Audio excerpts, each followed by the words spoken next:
Good day, ladies and gentlemen, and welcome to today's conference titled Richard Chema for Congress. At this time, all participants are in a listen-only mode. If you should need any other operator assistance, you can press star then 0 and an operator will assist you. And as a reminder, this conference is being recorded.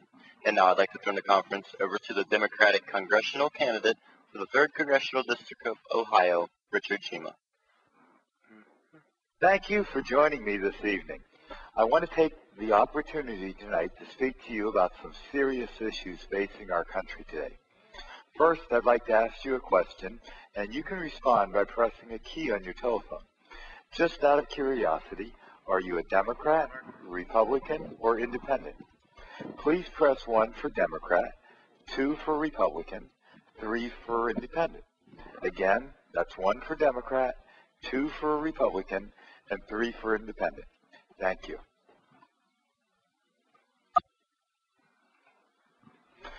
Now, here are my thoughts about Iraq and the war on terror. I welcome your questions and comments when I finish. You can email me at info@chemaforcongress.com. info@chemaforcongress.com. Now, should we believe George Bush and Mike Turner, who say that we are winning the war on terror despite being mired in the civil war in Iraq? Or do we believe our own nonpartisan expert reports, including the National Intelligence Estimate, which says the Iraq War has made the United States a bigger terrorist target? We need new leadership in Washington with the courage to tell the truth, change course, and focus on winning the war on terror. As a veteran U.S. Navy officer who advised the Naval Intelligence Command, and as a commander in the Naval Reserve who holds our country's highest security clearance and has trained foreign nations on counterterrorism with the Defense Institute for International Legal Studies, I believe that we must recommit ourselves to winning the war on terror. That means strengthening our military and fully funding our homeland security needs. We must disengage honorably from the Iraqi civil war, implement the 9/11 Commission's recommendations to secure our homeland, stop the proliferation of nuclear weapons, especially those from the former Soviet Empire, North Korea, and Iran, keep our promises to our brave vets and their families, and pursue global jihadists wherever they operate. My top priority is to protect our homeland, our values, and our citizens. Sadly, the policies of George W. Bush, Mike Turner, and the Republican Congress have put us at greater risk. As a nation, we can no longer tolerate that. Whether we like it or not, on November 8th, George Bush will still be the commander-in-chief for the next 27 months. He must change course now, and the best way to get him to change course is for the American voters to loudly and strongly vote for a change. You can cause him to change course by electing Democratic majorities in the House and the Senate. With a Congress that takes its responsibilities under Article 1 of the Constitution seriously, there will be oversight of how he runs this war. I have and I continue to call for the resignation of the Secretary of Defense. My opponent, instead of trying to fix the incompetent way the administration has handled the war, instead, meekly and in lockstep, does whatever George Bush and the Secretary of Defense tell him to do. He has been a rubber stamp for those failed policies, and he will continue to support whatever policies he is told to support by the Republican leadership in the Congress. My opponent brags how even before he was elected to the House, he was designated to be a member of the House Armed Services Committee. Appointing him to that important position is part of the problem.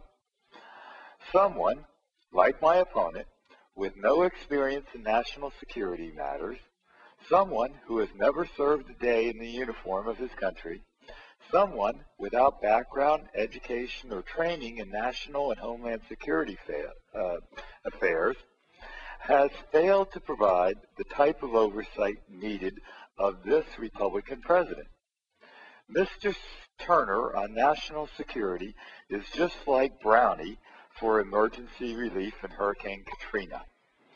They were both placed in critical jobs for political reasons. They were not qualified to do the jobs, and our country and our brave members of the armed forces and their families have paid for these terrible decisions that Mr. Turner and Mr. Bush have made. I have the qualifications to lead on national and homeland security affairs. 12 years on active duty in the Navy. I'm still teaching counterterrorism courses around the world. Head of the entire Federal Criminal Division of the Southern Ohio U.S. Attorney's Office, responsible for all prosecutions and the Federal Anti-Terrorism Program supervised from the U.S. Attorney's Office. I was appointed to this nonpartisan position by a Republican U.S. Attorney because of my work habits, experience, and dedication to America. I will use those same qualities if I'm so honored to be your congressman. I'm going to pause for a minute. I know we've got some new people on the call. Please use your phone to answer this survey question. Press 1 on your phone if you're a Democrat. Press 2 on your phone if you're a Republican. Press 3 if you're an independent. Next, I'm going to talk about jobs. But before I do, I know a number of you are thinking about switching parties this year. If you're voting for a different party this year than during the last presidential election, press 1. If not, press 2. Again, if you're voting for a different party this year, press 1 on your telephone. If you're voting for the same party you normally vote for, press 2. Thank you. We all know that jobs and the economy are probably the most important local issues we have. Since George Bush has been president, Ohio has lost 250,000 high-paying manufacturing jobs over these last 6 years.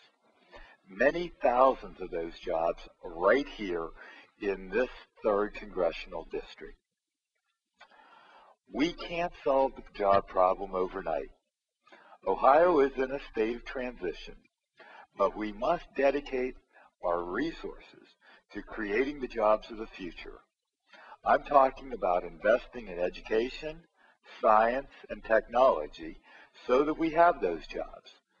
Wright-Patterson Air Force Base, a leading national security facility for our entire country, is part of our wave of the future to help this economy.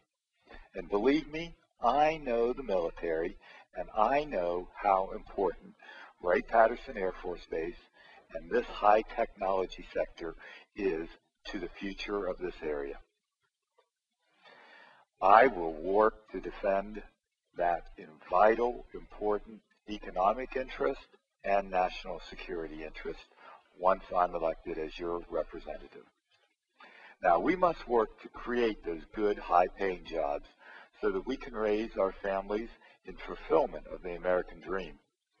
We have seen too many good jobs, especially here in Ohio, here in the Miami Valley, go away without being replaced by other good jobs.